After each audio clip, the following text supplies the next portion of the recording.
time. But we've never let it off the chain. You've never let that dog off the chain to just lay waste to other countries. You've always shown restraint for the United States in the last 50 years. You've never just let them go all out to completely annihilate everybody else. With that being said, other countries also have a say in how these situations happen and the results. And Iran is not going to lay down. We talked about that the day that everything started with the original bombings. There are dead enders. There are people that are in here for a different reason. There are people that have different points of view. They have different way of life. And there will be people that will never capitulate because for them, it's more than a country. It's an ideologue. It's a theocracy. There's a lot. So for everybody to expect, the United States just goes out there, boom, 10 seconds, this is over. Sorry, the other side has a say-so as well.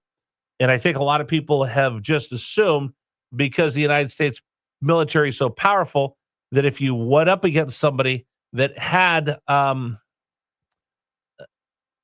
different reason to continue the fight on a different plane, that we should just walk in and roll over everybody. It's not that easy. We make it look easy, but in reality, it's not that easy. And right now, the Trump administration has three options. And you could talk about why we got into this all you want, but right now, where you are, there's three options. Going back is Monday morning quarterback. You need to finish this thing off because our men and women are in harm's way.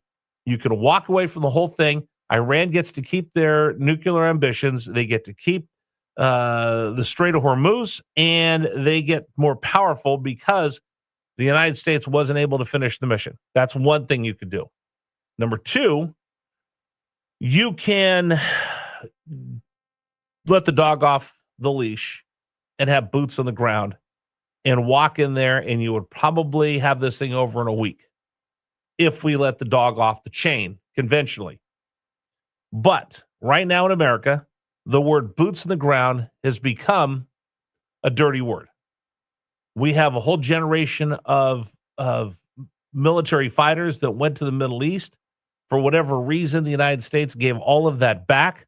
A lot of them are still upset about what happened at Abbey Gate, and rightfully so. And a lot of people are saying, we just don't want to have another endless war. We've been co-opted by folks that talk about endless wars and boots on the ground, and it's really kept the American people from saying, let's go in there and finish this thing. It's actually degraded our ability to fight because other countries know we are now so hesitant for putting boots in the ground because of the public backlash against these wars that we've had in the Middle East, that now the United States military is not going at full capability, and people will not say, let's go there and finish this thing. And if you did, half the country would just jump up and down and scream and yell to high heaven. So that's not another option for the president right now. So the third option is crushing them economically, and that's what we're going to do right now. That's where you bring Scott Bessent in, who Scott Bessent is really good at what he does. He's probably the most capable member of the administration. And now they've given it to him, but he said something that I want you to pay attention to. He said, we will force regime change. Now, everybody else said they want to see the fall of the Ayatollahs and the mullah. Everybody else has talked about it except for the president. He hasn't put that out there as one of the goals of this was to have regime change. If it happens to happen, it's a byproduct of everything that's gone on, great. Let's watch it happen. But it was never necessarily to have regime change in Iran. And one of the reasons why is this whole thing started because of regime change that goes back to the Brits and pre-Iranian Revolution.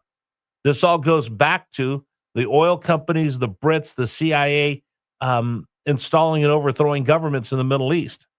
And the Iranians are very, very cognizant of the fact that their government was overthrown by the Brits. And the Shah was installed and then reinstalled with the help of the Brits and the Americans. So we've never said anything about regime change because that is really at the heart of the matter of a lot of what we're seeing in the Middle East with Iran right now. But Scott Bessent has got to the point, he goes, you know what, economically, We will bring them to their knees, and we will see regime change. That's a big escalation. And the mullahs and the Iranians and the IRGC better pay attention to that, because they've messed around and they're about to find out. As Scott Bessent says, listen, either you're with us or against us.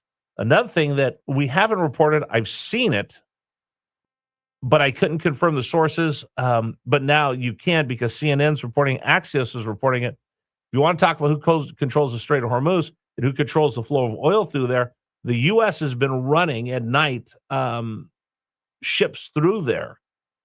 Every night the U.S. is escorting, and you're getting oil out of the Middle East, which means that entire Strait of Hormuz being blocked off by Iran is becoming less and less powerful of a weapon for them. Now you have Scott Bessent, and he says, I'm going to come get you economically. You've got the blockade. Now, I think we need to start talking about what happens next, because eventually the Iranians will collapse. They will not be able to control the Houthis through money. They will not be able to give money to Hamas. They will not be able to give money to any of their terror proxies. What happens to those terror proxies when the money dries up and they're not being funded by the Iranians, the mullahs, and the IRGC? Do they just disband and go away? No. Something else will fill that void. So let's say Hamas goes away tomorrow. Does that mean, everything's going to be peachy keen? No, because there'll be a void and someone will fill it, and we don't know who. Same with the Houthis. Same with Hezbollah. Now, the big question is, what happens in Iran? If the Iranian regime collapses, you don't have boots on the ground, and you don't have Americans in there helping rebuild whatever you're going to see. Next in Iran, after Scott Bessent completely decimates that country that has like 700% inflation, I believe is one of the reports I saw. And the people are not able to find jobs, especially young people. Unemployment is through the roof. 1 minute. If that's just what you're doing now, and now you're actually going to have surgical attempts to completely collapse their economy with Scott Bessent at the helm, what happens when all of that collapses? Somebody will fill that void. Will it be someone pro-West, anti-West? Will it get better, get worse? And that's the next thing I think people need to keep an eye on. We're not going to go in there and invade. We're not going to send more people in there. We're not going to have boots on the ground. This is what the president has decided to do. We have three options: walk away, have a full-scale invasion, or crush them economically. He's opting for the third option. And this is the one that's going to be interesting, because you will not have Americans actually in control on the ground when that happens. Who ends up filling the void? Would the Russians come in and fill the void? Will the Chinese come and fill the void? Will the rest of the Arab states come in and fill the void? It's a question nobody else is asking right now, but it's something I think we should all be keeping an eye on. Number for you to join us, 833-804-1140, 833-804-1140. This is going to be like a boa constrictor. It is going to take a little bit of time, but once Scott Bessent starts squeezing off more and more of that economy, they are going to be gasping for air. You will see more of them. You'll see more of these attacks on the fellow Arab Gulf states. You might see these terror proxies in their death throes be more aggressive, but eventually the boa constrictor is going to choke them out.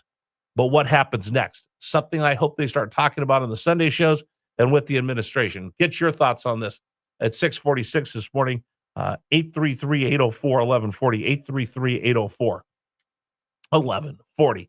Again, News Radio WRVA on Facebook. Dave and I are starting a post-game show. Yesterday was National Radio Day. Dave, what did you think of our post-game show?